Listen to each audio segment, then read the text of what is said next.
There's this one moment in most disaster movies. Someone pulls down a red lever, alarms blare, lights flash, and everything spirals into chaos. That's what America's trade policy looks like in 2025. Donald Trump is calling the shots. His lever is Truth Social. And the blinking lights? That's global markets in full-blown panic. First in the line of fire was Canada. Trump will impose 35% tariffs on Canada. This will go into effect from the 1st of August. Donald Trump says this new rate is final, and if Ottawa retaliates, it will only go up. Which is a bit surprising, because it looked like Trump and Canada were finally getting along. Prime Minister Mark Carney had visited the White House.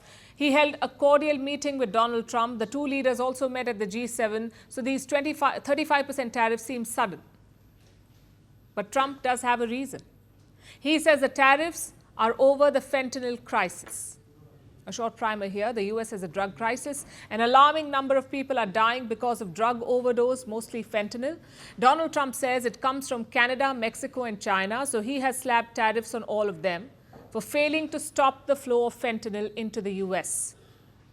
Canada and Mexico deny any role. They also promised to crack down on drug suppliers, so the tariffs were delayed. But now President Trump is back at it again. He says Canada failed to act, and so the tariffs are back. But if Canada acts now, the US could think of a so-called adjustment. That's what Trump said. And how has Canada reacted? Well, Prime Minister Mark Carney has not said much. He has backed Canadian workers. He has promised to stand by Canadian businesses. Ottawa insists it is still committed to trade talks. In other words, Carney is keeping it cool. But Canada is not the only one bearing the brunt. Since Monday, Trump has issued 20 such letters, and Asia is reeling under the impact. Close allies are on the hit list, countries like Japan and South Korea. The blanket policy is a 15 to 20% levy on most nations, on those who've got Trump's letter, 15 to 20% tariff. And what about the countries that have not got the letter?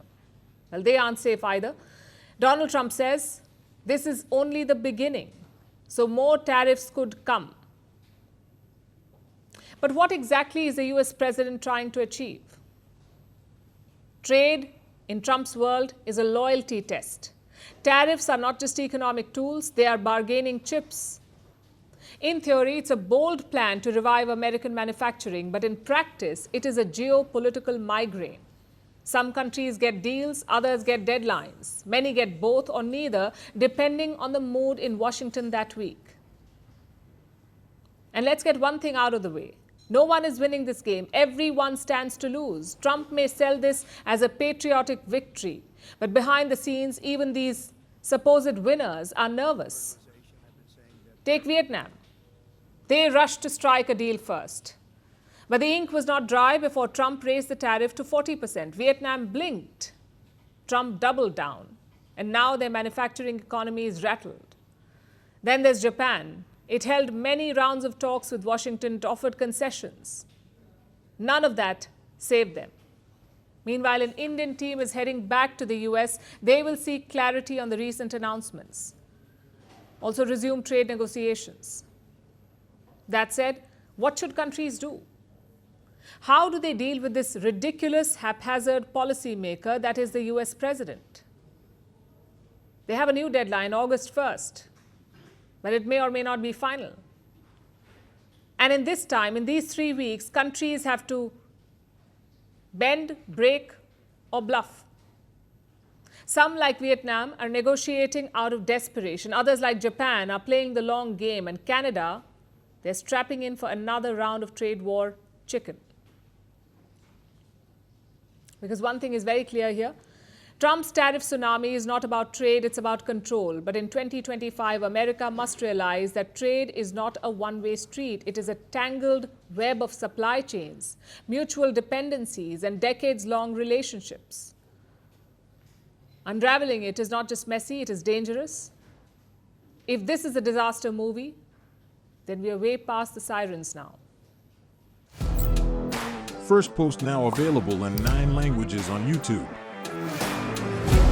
English, stands at $36 trillion. French, Le FMI, comme German, Geschäftsführenden Direktoren Hindi, $30 trillion ka karjo.